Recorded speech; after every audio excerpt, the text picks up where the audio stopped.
So good morning ko kay tayo lakay.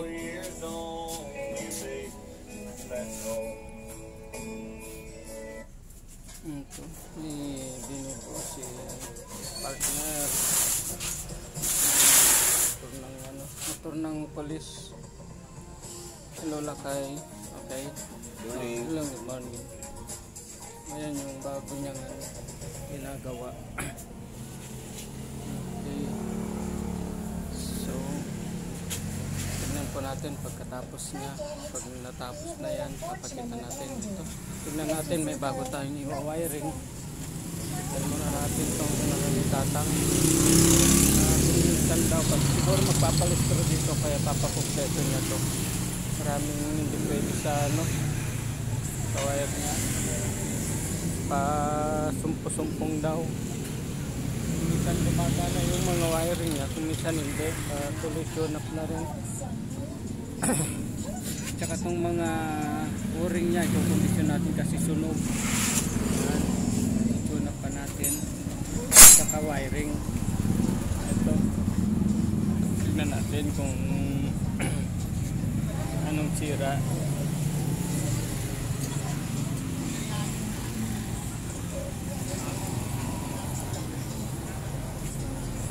Kailan po mapapasito sir? Kailan nyo po ipaparestro?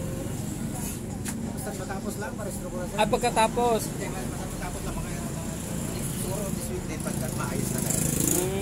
Pero kailan po siya ma-expired? Matagal lang expire. Matagal na pong Ilang buwan na. Ay kung buwan pa lang po? Isang taon? Hindi, pangalawang taon po ito.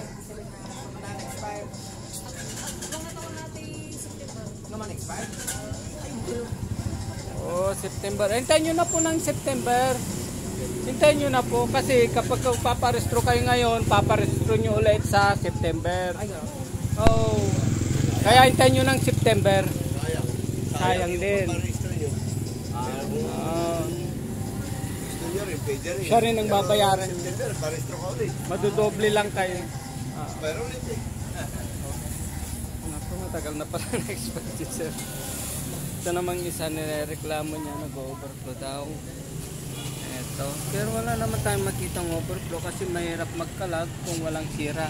Kasi ang ginagawa lang natin yung may sira. Yung mahirap nito kapag wala siyang sira tapos nakalag, may sira na. So, ang mekaniko yun ang mapuputukan. Kaya ugalin po natin na kapag walang sira, wag po natin papakialaman.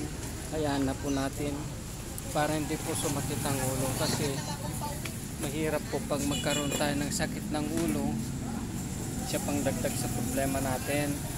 At tandaan po natin kung ano lang po yung paggawa, kung ano yung sira, yun lang po ang gawin natin.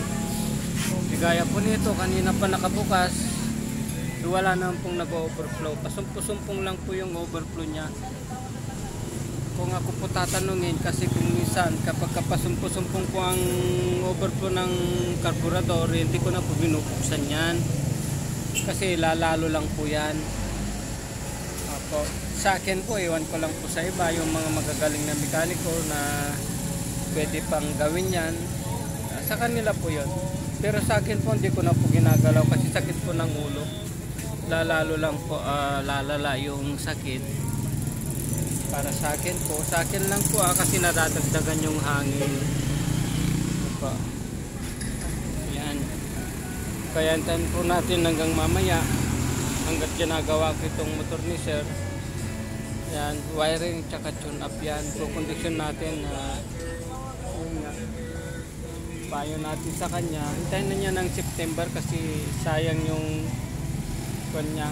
Mauulit siya ulit sa September magpaparestro.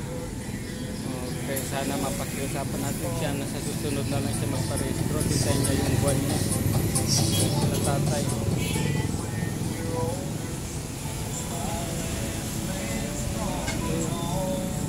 Pag hinihintay natin, gawin na natin.